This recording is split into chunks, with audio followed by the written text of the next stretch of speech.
welcome to another Simple Talk segment right here with me, Minol Dee. And on the show today, I have with me one of the pioneers in the music industry in Sri Lanka, one and only Marlon. Welcome to the show. Hi. Hi, good to have you. We've been talking about this for a long time, but then again, work, schedules, and finally we are here. Right, Marlon, take us back to the start. When did you all start? Actually, it started back in 1992. Just fooling around with kids in the neighborhood. 30 years ago? Yeah. Probably it's like 91. So they were already playing together, and then they disbanded, and then one of the guys came to meet me, and then they said, okay, we are trying to form a band. Are you interested? So that's how it all started. It's just from the neighborhood, What's your school? I studied at Tshirt Design. Okay, so like from your school days, were you into music? Yeah. From the time I can remember, I was very interested in music. Though I didn't pursue that in school, or I wasn't part of any interesting band. So that's how it all started. What's your first band? Professional music wise? Yeah, so that was my first band. It was called Dark Eyes. Okay. Yeah, so that's where I started as a singer initially. So I was together with that unit. We were together for about 2-3 years, playing mostly in down south. So we were all young. We were like 20, not 20s, early 20s. So yeah, that was a good time. I grew a lot. We played a lot of places down south. And that's how. So after Dark Eyes? Yeah, so after Dark Eyes, I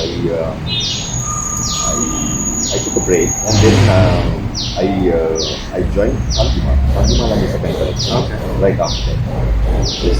That was somewhere around 95. Okay. So with him I played Colombo a lot of because we used to have a lot of gigs, mainly weddings. So private function. We would also play at regular spots like all these years, 30 years, let's say 30 years, it's fair to say that. Yeah. So out of all these years, how is your experience when you think back right now, looking back, how is your experience? Yeah, it's been an amazing journey. Always as a musician, there are ups and downs. That's part of life, I guess. Not just a musician life. So that's everything's. All that experience has shaped me to be who I am. Yeah. So there are no regrets. So that I won't say that everything was rosy. There were the dark patches in some situations that I faced with, also very difficult ones. But those situations have shaped me to be who I am. Okay. Let's talk about your current band, Omega. Yeah. So this band, I was actually got fed up a few years ago, and then I kind of, I thought, okay, I lost interest, in music? Yeah. Okay. So I took, took a small break, and then the COVID came and everything, so I just thought, okay, this is, ready to get back again. Passion, yeah, it's always, the passion, when the passion calls, you have to answer. Yeah. So then I formed this band in 2020. But of course we couldn't get off ground because of rigid situations, places opening up, closing down, because some of the usual lineups, the drummer was from Lanka area, he couldn't come for back because some of the times that that area was completely locked down. So, but so there have been a few lineup changes as well, but things are looking up. Yeah. So why this name Omega? Any reason? Well, I'm a Christian. Okay. Yeah. So this was like I said, I was fed up kind of, and so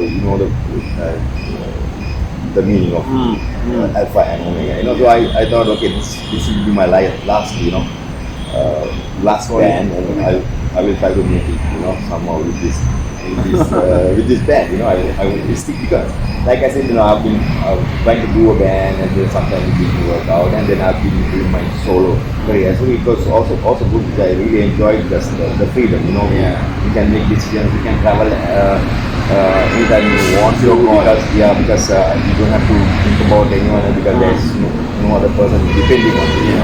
So right now you can't make that move. I do get a lot of inquiries to travel and go out and do spots.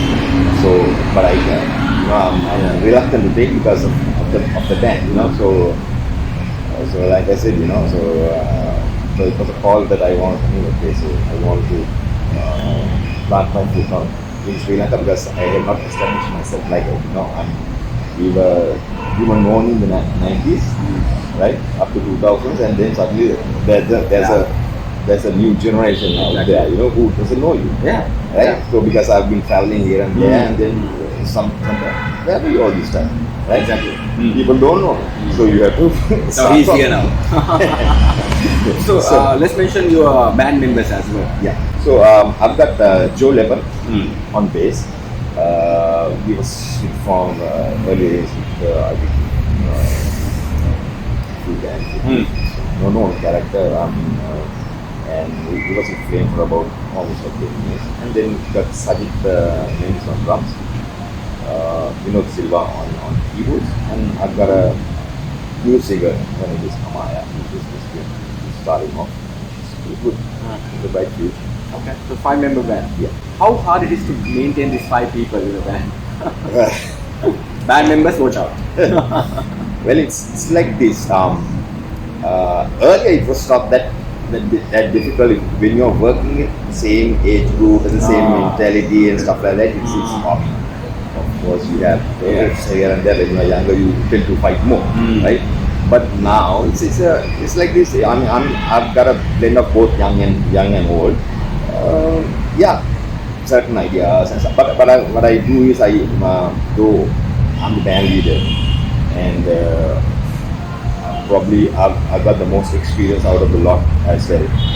Not age-wise, but playing bands and stuff. But I always try to get their ideas and incorporate them as well, because what's the point of having young people, and if you're not you're not getting the ideas, because the whole point of having a young person in the band, younger than me, is to get their ideas and their energy into the band.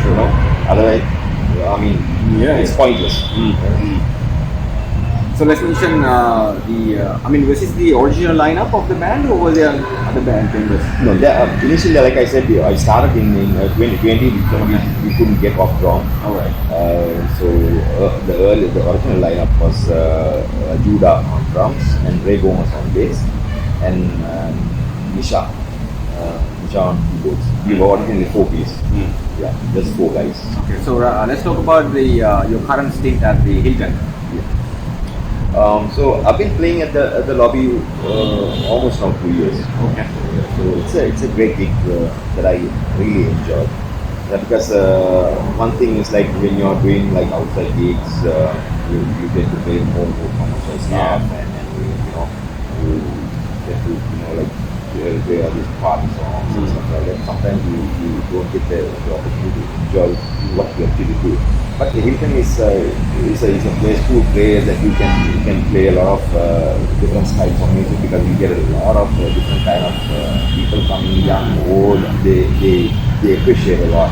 Sometimes I even enjoy singing like really old stuff, like sometimes Jim Reeves, Tom Jones, stuff like that. Frank Sinatra, stuff like that. I usually miss out singing.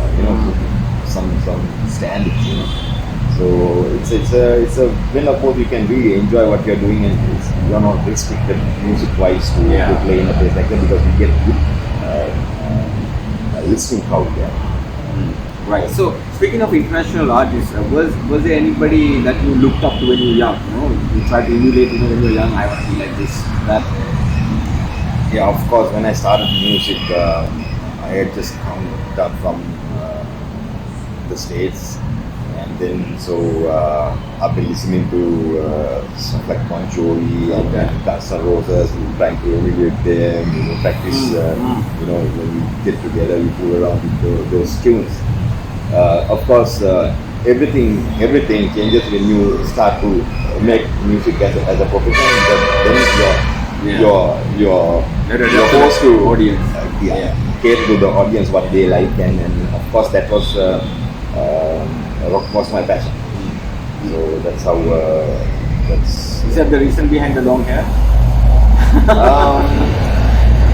There could be, but ever since I know I had long hair. Even when I was doing my O-levels, I had long hair. And school didn't want to let me sit. So I had to do something to cover it up. Actually, I've always had long hair till my headmaster said, so next day I go and cut my hair and come completely short. And after that goes, and then I get called out for the next time. I used to grow my hair till then. Yeah. So after school, you never had to cut your hair again. No, because I guess even my mom was a very big fan of. I think she wanted a daughter. Okay, alright, okay. Probably. So She always, like my mom's friends, his son, it's him. I can imagine. So right, you played in many countries before. Yeah. Okay. So how is that experience when you compare performance here in Sri Lanka? So I have to mention the band that I played with. So in '98, I got called out to join band friends. Okay. Not for me. So obviously it was. Number one band. It was a dream band. When we were young, we used to look at the top bands were like Purple Rain, Mirage, and Friends, and then, we always looked up to them, and then suddenly a few years later, get a call from them. and then so I migrated to Europe and joined them and living in Germany, and mostly playing in Switzerland. So we did also to other countries like Sweden, Finland, and Holland, and that was a good experience. It's like because most places where you play are different to each other. Like when you are in Sri Lanka, mostly you get the same crowd, and there's a block of songs that every band plays. So there you get more because you are basically dishing out the same type of song. In Europe, you only play in one place like for 2 weeks, maximum 1 month, and then you shift to another place. Sometimes many 100 kilometers away, right? So each of those places are different in their music.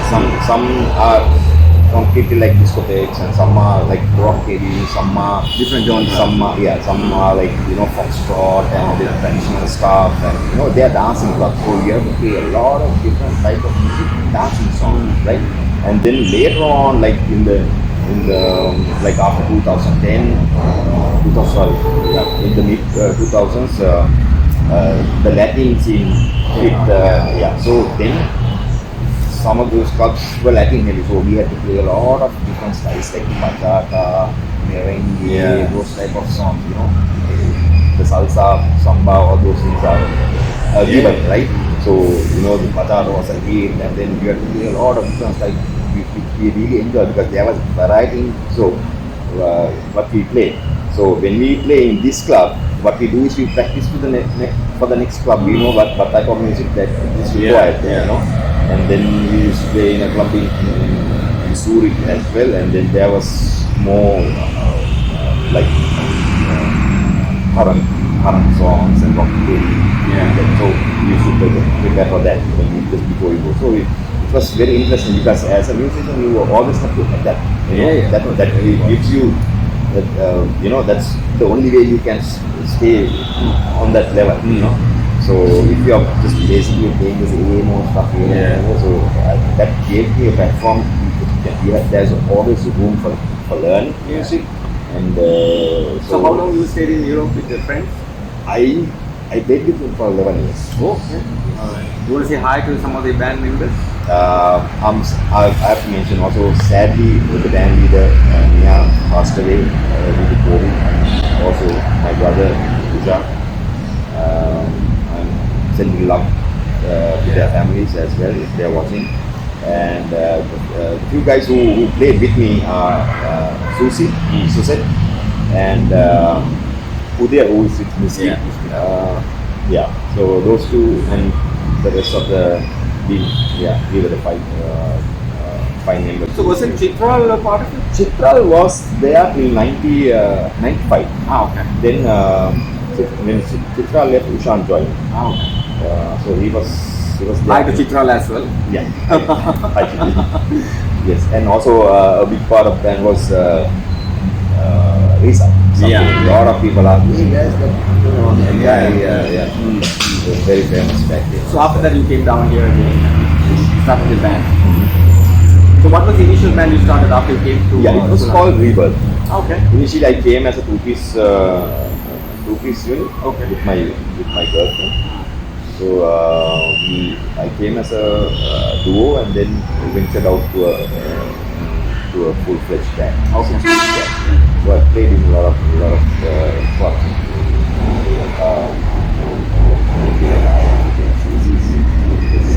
So what can you tell the upcoming young band musicians or even individual solo artists? Any words of wisdom from being in the trade for 30 years? I'm sure there's many tips that you can give. It's really difficult to say something because it's like this. Like I said, when I answered your question earlier, it's the type of music that's made in Sri Lanka is very monotonous. You understand? It's very one track, and even now, it's more narrow than what it was earlier, right? Because earlier, during the 90s, there were so many bands who had their own identity. You understand? Friends sounded in a different way. Though, Friends, Purple Rain, we both played in Europe, but they had very different identity when we came to play in Sri Lanka. Also Mirage, right? And so back then there were, like, if you take a band like Flame, there were more folk oriented. It was a treat to go and listen to such bands. They had, though they played all type of music, there was something special about each band. But now you see the same old things played by all. You get during the season, you get a lot of expects coming from abroad, and you meet them at the weekend because there's like, they always end up somewhere there, and then you going to listen to them. It's almost like listening to the same band. You are listening to one band. What do you think the reason is? Like I said, it's because block of songs that every band is playing, and then they are listening out the same over and over again. It's become a trend, and everyone is following it. Like for instance, like I can say, you remember there were so many bands and doing so many things, and then Wi-Fi came. It did, It was a like Wi-Fi. it was a Wi-Fi, right? So they just took off, It just clicked, No keyboards, two guitars, Sharp and Derek, and then, but what happened? Everyone started, because that they were the band, right? At that time, everyone started following them. Everyone started following that style. You understand? No one wants to keep their identity. You understand? Though I'm playing so many songs like that, I have an identity, what type of songs that I like to sing. So if I'm doing like sometimes I do one man song. Then I think my complete repertoire is different. And I'm doing. Like last week I did a three-piece because the client with more than full-fledged band. My repertoire was completely different. It started from old. Okay. Right? Ended up with Michael Bublé and some few new songs. Variety at its best. So, that's how I start, Nat King Cole, Frank Sinatra, those type of songs. Because I like, but it depends on the crowd, because that was cocktail. But if it was like a other place, I would sing a lot of other alternate rock songs, because that's my identity. Because the thing is, it's like this: everyone is born to, they are all special. Everyone is unique in their own way, right?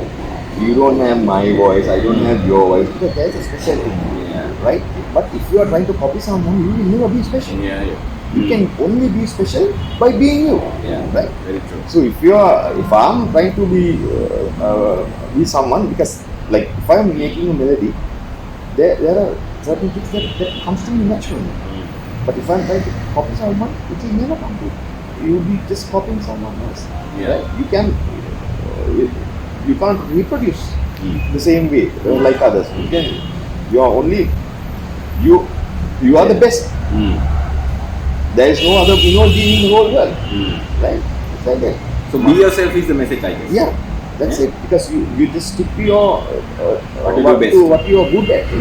Because like I said, you are created in a unique way. You are called to be special, right?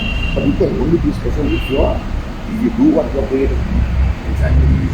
What do you think about the talent in the young upcoming bands? There's so much, right? There's huge amount of talent, because it's not like those days when we were playing that, we didn't have all the material, we didn't have YouTube, we didn't have internet, we didn't have CDs, we didn't have cassettes sometimes. We used to sit around till the radio goes and record stuff on the radio, and by that time the interlude is already gone, because the announcer has taken off, spoken over the interlude, right? So now all the materials there, even the lessons, you get everything there, So this current generation has no excuse of those things, but we can, right? But even that, even with those limited resources, we went places, right? One other thing, right? A serious lack of singers. Okay. But with all these reality shows, don't we have too much of it? Like I said, if you take some of the old singers that we have, they are very past their 60s. They still have fantastic voices, right? Stand voices. I'm telling you this because I feel myself as a singer. I'm a singer, meaning more than a guitarist. That's the life I find. But not to mention there are fantastic musicians and fantastic singers here in Sri Lanka, which are not actually in the current performing market. They maybe do some. What do you think that is? Like I said, like I told you, I wanted to take a break. I got fed up. I think that happened because I couldn't be me. Okay. You understand what I'm saying? So there are some of those musicians who are doing some things like I said, like playing alone and singing at these parties and then feeling good about this thing. But they are not playing generally in any of the big bands, so-called big bands, because they cannot be special. There are fantastic Islam musicians here in Sri Lanka, but you don't generally see them performing with bands. But at the same time, in some of the bands, you get some really good talent because they work hard.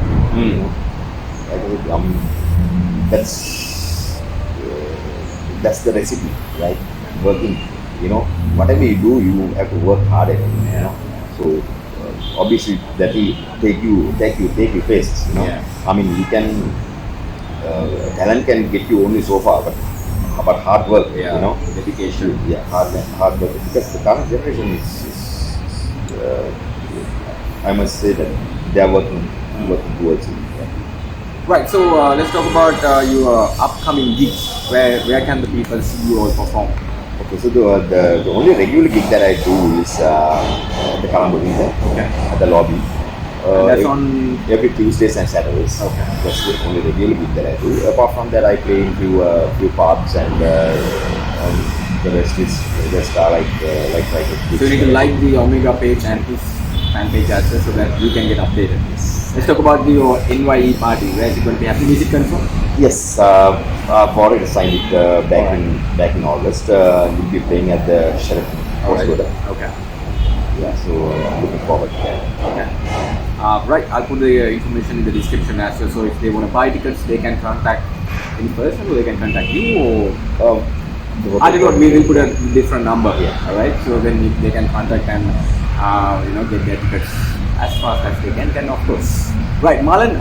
Any final words about your journey so far? I'm not going to ask your age, but then again, looking back someday, just go into the future.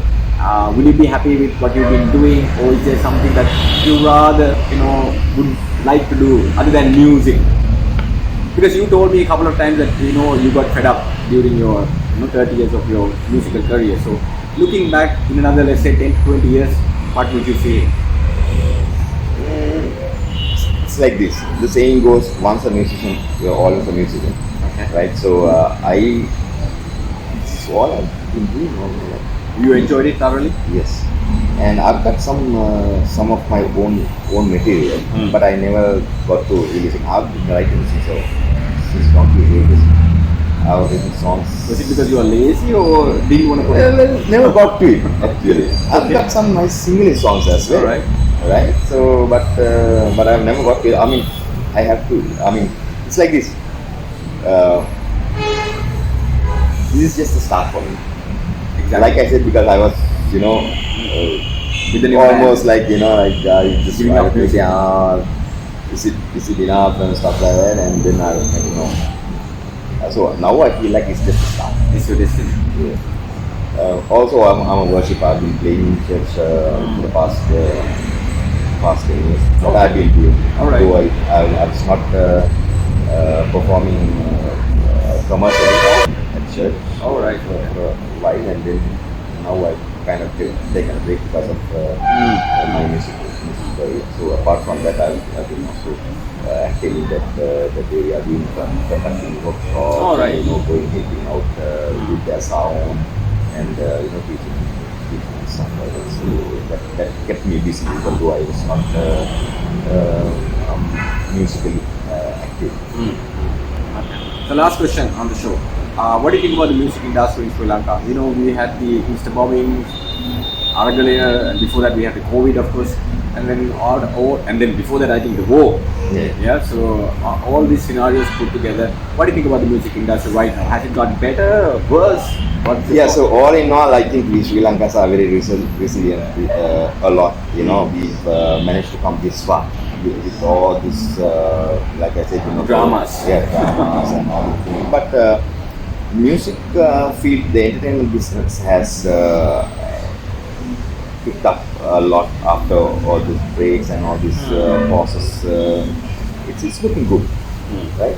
And it's good to see a lot of young people, coming out with bands, and it's because that means there's work, right? If there are no work, there won't be forming bands. So you get a lot of new youngsters, early 20s, they are forming bands. So it's really looking up. I think it's good for the industry. Like you mentioned, when something goes wrong, it first hits our belly, right? I mean, it's like this. Sometimes, since you mentioned Aragalaya, something that maybe no one mentioned. So I'm basically leaving home, right, to come to work. I call it work because this is how I earn my bread. This is my bread and butter, right? So then I get called from the place where don't come because today no one can enter the room. Okay. So what happens to me? And then other guy begins from your side. You understand? You know, so this is because any moment something goes wrong like this, can the get musician is the one that is hit the first, right? He loses his work. This is something that no one talks about. And also, when it comes to economic matters, you know, when the prices are going up, the first thing that they will cut down is, or they try to cut down is the payment part. Yeah, the thing is, it's like this. No, they'll pay the hotel.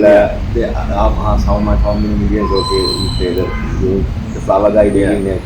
Only when it comes to the music part, the band part, or maybe the DJ also. They'll only come and negotiate with you after paying all this.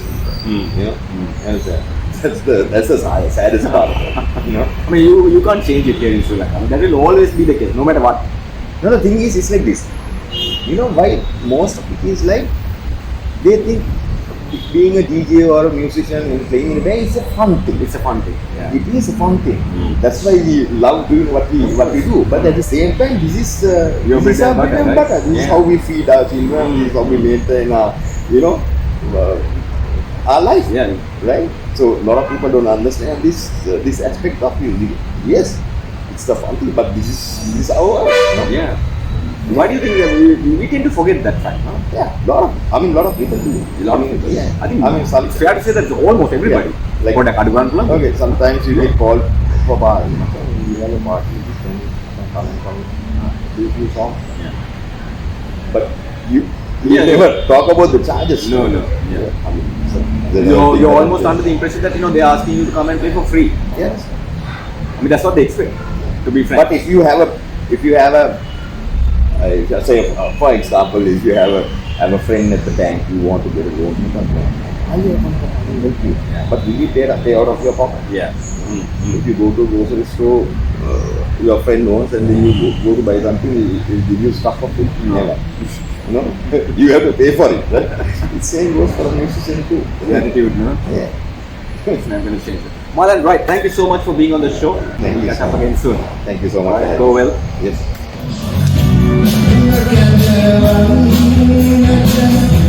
Over